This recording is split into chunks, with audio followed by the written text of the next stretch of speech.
Hello friends, hi, I am Sujit Sharma. We are back with our new video about real estate. So in our last video we have discussed about location as in place. अब properties के अंदर चार important piece होते हैं. First is place जो हम लोगों ने हमारे लास्ट वीडियो में कवर किया. सेकेंड इज पोजीशन जिसके बारे में हम लोग आज बात करने वाले हैं. Third is price. Fourth is product. Second P is position. Position as in what is the timeline to get a property. Position आप तीन क्राइटेरिया में डिवाइड कर सकते हैं. एक ready position, nearing position and under construction और pre launch, जिसका position आपको 3 से 4 साल में मिलता है. रेडी पोजीशन प्रॉपर्टीज के लिए उन्हीं बायर को सर्च करना चाहिए जिनके पास आइदर 50% प्लस अमाउंट रेडी हो, ओन कंट्रीब्यूशन रेडी हो, और उनका कोई एग्जिस्टिंग प्रॉपर्टी सेल हो रहा है जिसके ऊपर उनको हार्डली 20-30% अमाउंट अपग्रेड के लिए लग रहा है ताकि वो लोग पे करके इमीडिएट मूव इन कर सके. Nearing position properties as in जो 6 मंथ्स टू 1 ईयर के टाइमलाइन में आपको मिल जाएगी. अब नियरिंग पोजीशन प्रॉपर्टीज उन लोगों को सिलेक्ट करना चाहिए जो ऑलरेडी एग्जिस्टिंग घर में रह रहे हैं, जिसको वो लोग 6 महीने के अंदर वो लोग सेल आउट करके नई प्रॉपर्टीज में शिफ्ट हो जाएंगे. उनका अगर अभी एग्जिस्टिंग उनको लोन भी लेना पड़ रहा है तो वो अपनी प्रॉपर्टी बेच के 6 से 8 महीने में जैसे ही नेक्स्ट प्रॉपर्टी में शिफ्ट होते हैं वो लोग उस लोन को फोर्स क्लोज करते हैं. इन दोनों प्रॉपर्टीज रेडी पोजीशन और नियरिंग पोजीशन में मेक श्योर करना है कि आइदर हम लोग इमीडिएट लोन फोर्स क्लोज कर रहे हैं या फिर हमारे पास 50% प्लस ओन कंट्रीब्यूशन है. रीजन ये है कि जब भी हम लोग अंडर रेडी पोजीशन या नियरिंग पोजीशन प्रॉपर्टीज में बिग अमाउंट ऑफ लोन ले लेते हैं या मेजर परसेंटेज में लोन लेते हैं तो फाइनेंशियल बैंक्स क्या करती है, आपका एक तो अमाउंट पूरा डिसबर्स हो जाता है, उसके ऊपर फाइनेंशियल इंस्टीट्यूट्स क्या करते हैं आपसे 85% तक ईएमआई में पहले इंटरेस्ट कवर करते हैं और सिर्फ 15% आपका प्रिंसिपल जाता है. इस वजह से अगर आपका फाइनेंस स्ट्रांग है, आपके पास 50% प्लस अमाउंट रेडी है तो आपको रेडी पोजीशन में जाना चाहिए. या अगर आप आपका फ्लैट बेचने वाले हो और वो अमाउंट से आप लोन लेके फोर्स क्लोज कर दोगे तो आपको नियरिंग पोजीशन में जाना चाहिए. Now we are discussing about the third point which is under construction और प्री लॉन्च प्रॉपर्टीज.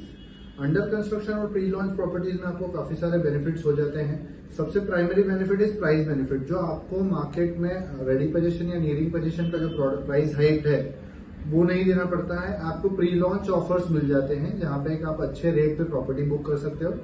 सेकेंड चीज कि आपको कॉस्ट बेनिफिट के साथ साथ आपको बहुत ही lower amount of own contribution में आपका काम हो जाता है कि आप एक प्रॉपर्टी ओनर बन जाते हो. अगर आपके पास 10 to 15% भी है तो आप प्रॉपर्टी ओनर बन जाते हैं.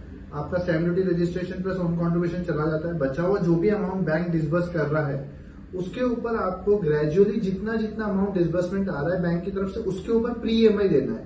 That would be only interest part, तो वो भी बहुत हेवी नहीं आता है. इसमें एक सबसे अच्छा फैसिलिटी ये रहता है कि आप स्लोली आपका अमाउंट सेव करके डायरेक्ट भी आप डेवलपर को दे सकते हैं. आपको बैंक से डिसबर्स कराने की जरूरत नहीं पड़ेगी. तो आइडियली अगर आप इसको प्रॉपरली चलाते हैं इस प्रोसेस को तो at the end of 3 to 4 years जहां पे आपका पोजीशन मिलने वाला है आप 30 to 40% आपका ओन कंट्रीब्यूशन दे चुके होते हैं. तो this is the biggest advantage of going into under construction या फिर प्री लॉन्च. पॉइंट ये है कि why to discuss about this thing. इस चीज को हम लोग इसलिए डिस्कस कर रहे हैं क्योंकि 75% या 80% जो बायर मार्केट में आ रहे हैं they are looking for ready position. उनको लगता है कि they are fit for ready position, हमें इमीडिएट घर होना चाहिए, हमको रेडी पोजीशन में फ्लैट चाहिए.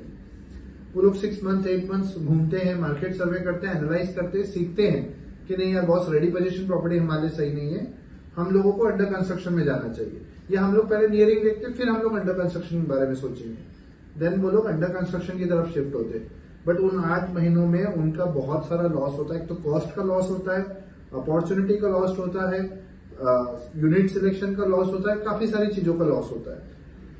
तो यही रीजन है कि 75% बायर मार्केट में रेडी पोजीशन के लिए आ रहा है बट 75% बायर मार्केट में अंडर कंस्ट्रक्शन खरीद रहा है क्योंकि उनको बहुत लेट होने के बाद समझ में आता है नहीं यार under construction is good for अस.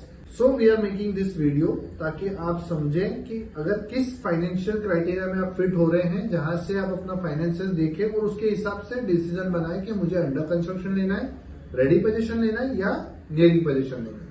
अभी हम लोगों ने प्लेस और पोजीशन कवर किया है. हमारे आने वाले वीडियोस में हम लोग प्राइस की बात करेंगे, प्रोडक्ट की बात करेंगे और फाइनेंसेस की बात करेंगे. तो इस चीज के बारे में अगर आपको डिटेल में नॉलेज चाहिए या if you want to discuss with some of our team members या even with me as well, so there is a form given in the comment pinned please आप वो फॉर्म फिल कीजिए और team will get in touch with you.